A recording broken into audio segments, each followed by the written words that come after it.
Bom, vamos começar falando de CPI do MST, que aprovou a convocação do ministro da Casa Civil, Rui Costa. A base do governo fez de tudo, inclusive acordos para convocações de outros nomes de interesse para a oposição, para evitar que esse ministro fosse questionado sobre o movimento dos trabalhadores rurais sem terra ali no colegiado. Inclusive, a CPI atua neste momento, está ouvindo G. Dias, questionando sobre a atuação da Agência Brasileira de Inteligência para entender se, neste caso, a ABIN poderia ter feito algo para impedir... Sim, gente, eu estou acompanhando aqui já que é ao vivo. Só um minutinho, deixa eu só me concentrar aqui, fazendo um favor. Inclusive, a CPI do MST está ao vivo neste momento. Essas são imagens que vocês acompanham. Atuação, então, para ouvir o ministro G. Dias, o ex-ministro, para entender se a ABIN poderia ter tomado algum tipo de atitude para informar o governo sobre a possibilidade de invasões, inclusive na tentativa de impedir que essas ocupações acontecessem. Então, nós temos duas questões muito importantes: a presença de G. Dias e a aprovação para Rui Costa também comparecer à CPI. O que isso pode indicar de informações daqui para frente, Alan Gani? Olha, o alvo aí da CPI e o objetivo primordial de uma CPI é justamente investigar autoridades públicas, ou seja, a participação do governo federal nessa suposta conivência com as invasões do MST. Ou seja, o governo federal financia o MST? Essa é a pergunta. A gente sabe que o governo federal financia ONGs, financia cooperativas que são, de alguma maneira, ligadas ao MST. Há essa relação direta?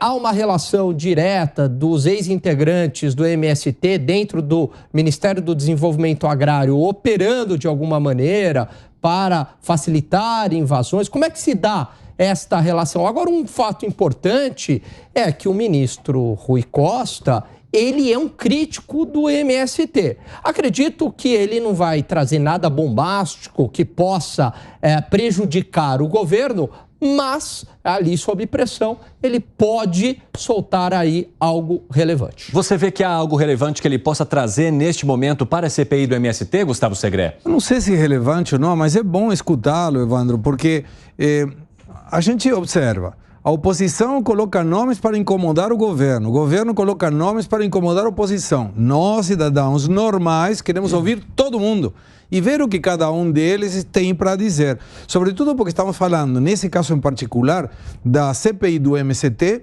muito importante em relação ao que está fazendo o MST, como se financia, o que eles procuram e por que fazem o que fazem, e a CPMI do 8 de janeiro, muito relevante também, em que um ex-diretor da ABIN menciona que mandou 33 notificações, sendo que, segundo o G. Dias avisou e declarou na outra CPI, ele não foi notificado através do organismo normal, que era um e-mail determinado. Então aí a gente faz o seguinte questionamento. Imaginemos que tem um incêndio em algum lugar. E você, cidadão, qualquer pessoa, chama para os bombeiros. E o bombeiro fala, não, tem que me mandar e-mail. Se você não me manda o e-mail, eu não posso ir apagar o fogo. Não, peraí, a urgência está no fogo, não na metodologia de aviso para que a pessoa vai resolver essa questão. Então me parece que essa resolução do G. Dias não cola e tem que continuar investigando para ver a responsabilidade dele, do GSI e da ABIN nessa questão. Fábio Piperno, a deputada Sâmia Bonfim fez um questionamento ali ao relator da CPI do MST, dizendo que não caberia à ABIN dar esse tipo de atuação ou atuar de uma forma para impedir que invasões ocorressem. Como é que você enxerga o papel desse setor e também do ex-ministro G. Dias numa possível condução dessa pasta e, mais do que isso, para evitar que ocupações acontecessem no país? A ABIN, claramente, ela tem como uma das suas funções e tal, informar, manter os diversos órgãos do governo informados. Mas a ABIN é um reduto de incompetência e um órgão que sempre faz coisa errada. Por exemplo, o governo passado andou utilizando um sistema chamado Pegasus de forma irregular para bisbilhotar, inclusive jornalistas, inclusive gente que não era alvo de nenhum outro tipo de investigação. Mas ela fez isso no sentido realmente de bisbilhotar e de fornecer informações para o governo. Aliás, quem tiver dúvida em relação a isso, dá um Google, põe lá, ABIN Pegasus, tem um monte de histórias.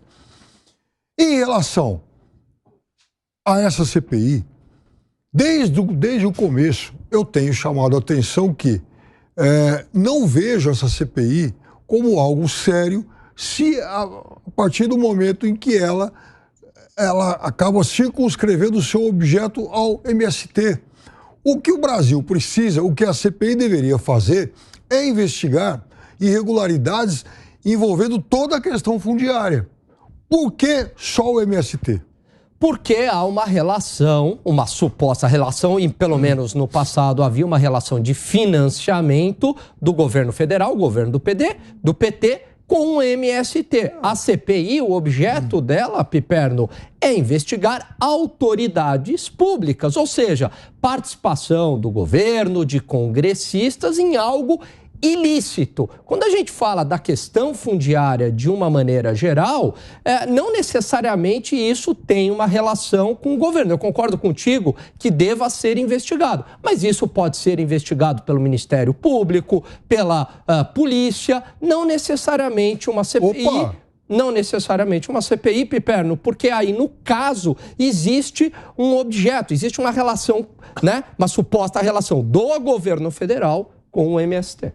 Eu já falei que o volume de terras invadidas por grileiros, por exemplo, por gente que atua de forma ilegal, é muito maior do que essas ações, do que essas propriedades invadidas pelo MST. Sem contar que o MST comete bobagens, por exemplo, como essa história da invasão lá do evento da Embrapa. Ou seja, invade e sai praticamente no mesmo dia. Ou seja, cria mais uma propaganda negativa para o próprio movimento. Só que é diferente do grileiro que se instala para sempre. Eu quero até aproveitar e trazer uma apuração que eu fiz nesta tarde. Alvo da CPI, o Movimento Sem Terra voltou a invadir propriedades na última semana, né? A maioria em áreas como Pernambuco, Goiás e Bahia. Aliás, no estado da Bahia, e é isso que eu apurei hoje, produtores rurais decidiram se unir para proteger as fazendas. Então, diante do que eles chamam de inércia do poder público no estado, esses produtores formaram grupos que somam de 60 a 200 pessoas espalhadas por todo o estado, que vão até os locais de invasão e eles mesmos negociam a saída dos integrantes do MST. E a última ação foi na madrugada do dia 31 em Itiruçu, sudoeste da Bahia. Essa atitude gerou denúncias por parte do movimento, que diz ser ameaçada por esses produtores rurais. Já os produtores afirmam que negociam a saída do sem terra na base do diálogo e que não há uso de força, nem de violência e nem de ameaças para que as famílias deixem o local. Mas o que me chama a atenção nesse caso todo é o fato desses produtores entenderem que o poder público não estaria fazendo a sua parte e que eles tenham que negociar diretamente com esses integrantes do Movimento Sem Terra, Gustavo Segré. É perigoso isso. Exatamente. É muito perigoso, porque a chance de virar uma confusão ou até se tornar algo incontrolável é muito grande. Sabe, e além do mais, em geral, esses grupos que não estão aí com nada, estou me referindo ao MST, não ao grupo de fazendeiros que está protegendo a sua propriedade privada, não teria nenhum problema de colocar uma criança no meio, uma mulher no meio, para que alguém empurre e tomara fique por aí, e só por aí, e não tenha alguma consequência pior, como para mostrar as questões de violência contra o movimento sem terra. Isso é normal que aconteça,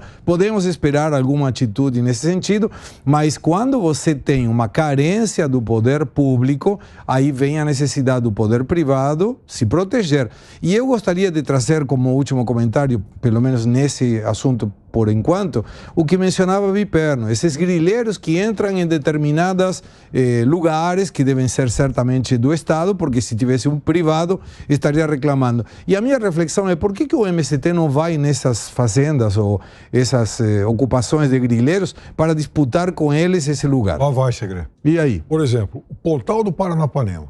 O Pontal do Paranapanema é uma região, não hoje, mas 20, 15 anos atrás, o Pontal do Paranapanema era uma região que estava sempre nas manchetes quando a gente falava em questões agrárias. Por quê?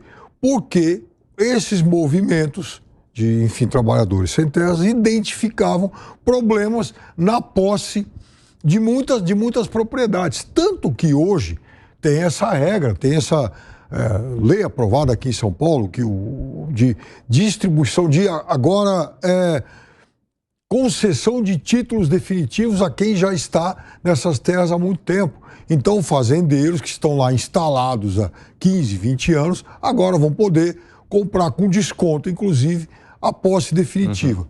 E por que isso é importante?